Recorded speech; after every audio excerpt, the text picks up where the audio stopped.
On a late afternoon, Will, a happy young man, celebrates his wedding joyously. Guests fill the reception room with joy. Will's father, Edward Bloom, enthusiastically tells an intriguing story about catching a giant catfish using a gold ring. A story that captivates the guests. Supposedly, the fish is a legendary creature. A fish that can never be caught even with the most expensive bait. However, Edward managed to catch it using only his golden ring. Edward's days are filled with unexpected events, especially the moment of his birth when he leaped and slid as if playing on a roller coaster. However, Will doubts the truth of the story and asks his father to stop lying. An argument becomes inevitable. His father feels hurt as the rift drives Will and him apart, ending communication between them. 3 years pass. Will gets married and leaves his hometown. But news of his father's cancer brings Will back home. With his pregnant wife and unborn child, Will arrives in town to visit his sick father. On the plane, Will remembers his father's story about a witch who could predict someone's death, a story that piques his interest. That evening, Edward and his friends headed to the residence of the witch. Edward and his friends witness how they will end, one by one. Tragically, one of Edward's friends sees how he dies from a heart attack. Another friend wasn't so lucky. He died at a young age from a heart attack, even while sitting on the toilet. Seeing his own fate, Edward smiles, accepting his destiny with an open heart. In his childhood, Edward suffered from a growth disorder that confined him to bed for 3 months, due to his rapid growth. After recovering, he excelled as an athlete in various sports. Since his teenage years, Edward has been an idol in his town. When a giant terrorized his town by preying on livestock, Edward proposed a solution. The residents sought ways to confront the threat.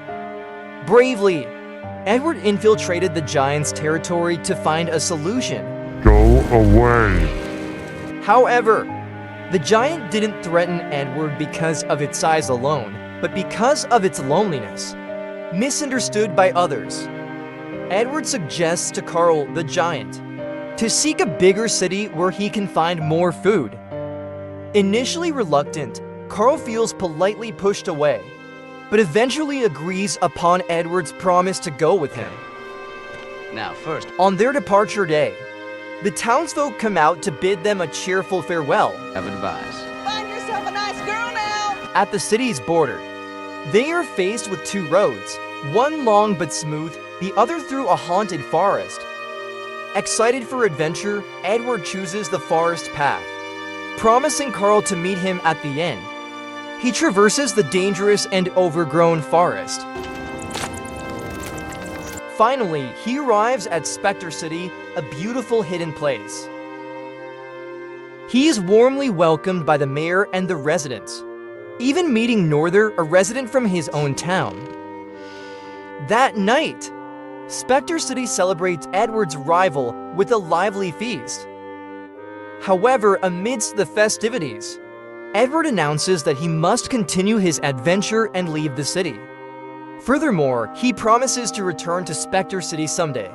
Edward steps back into the forest to meet Carl. Despite facing many obstacles in the forest, he remains unafraid.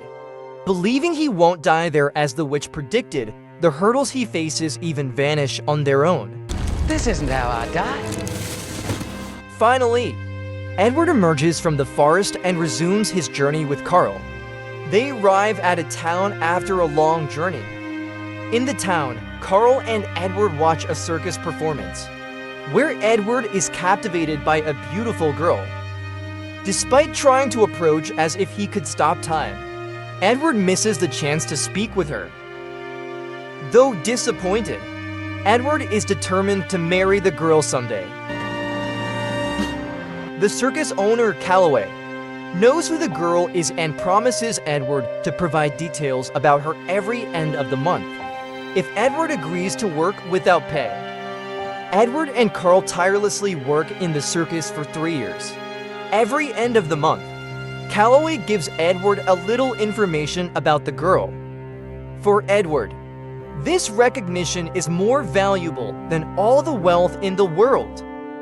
He hopes to one day unite with the woman he loves.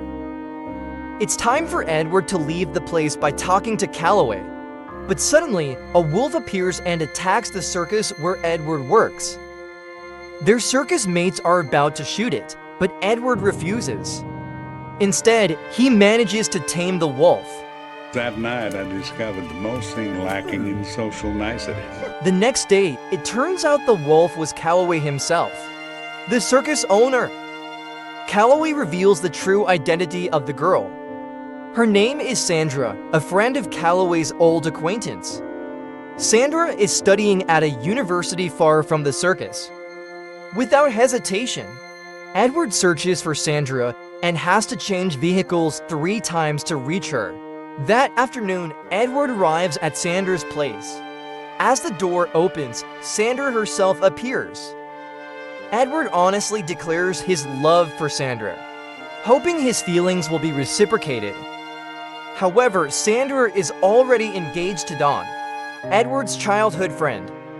Edward doesn't give up, even planting thousands of Sandra's favorite flowers in front of her house.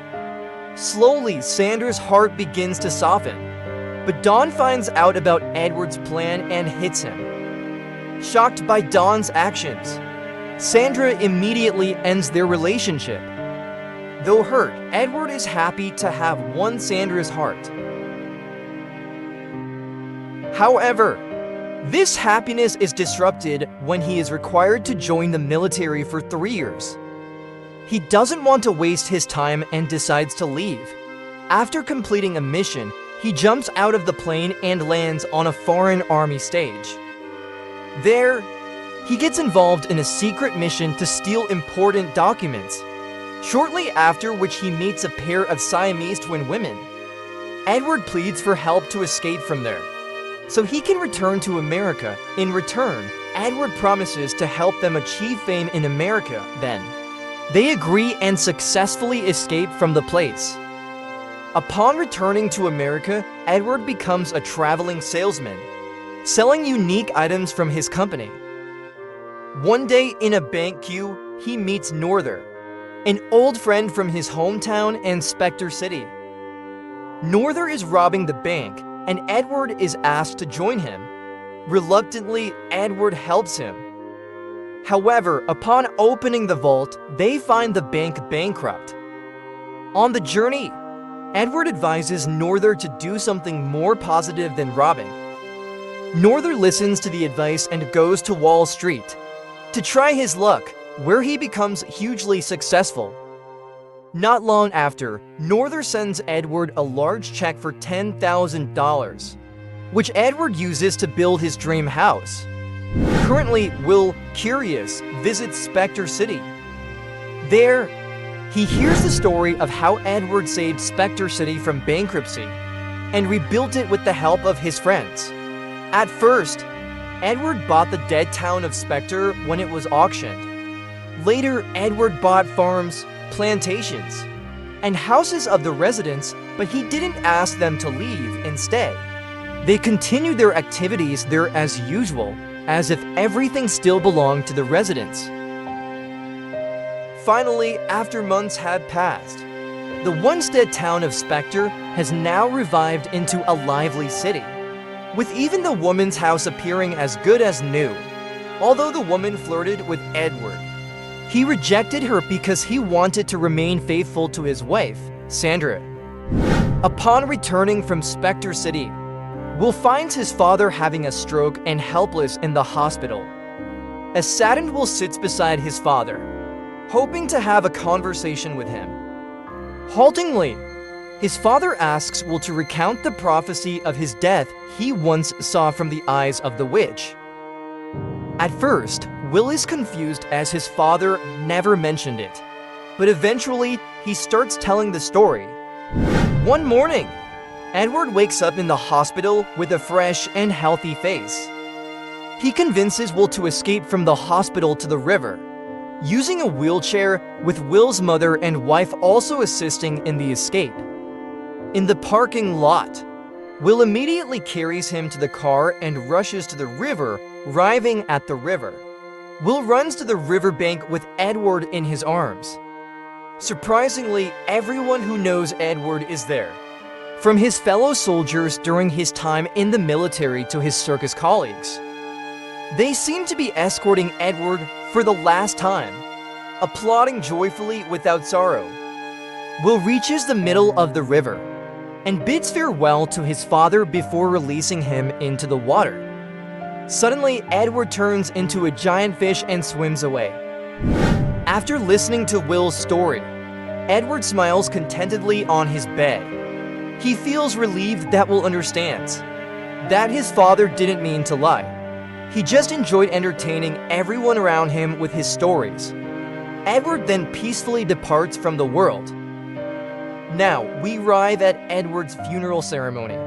Attended by many people, Will looks around in amazement, realizing that the characters in Edward's stories exist in real life, although not as spectacular as in his father's tales. Will, now understanding his father, is ready to pass on this legacy of stories to his own children, and the movie ends.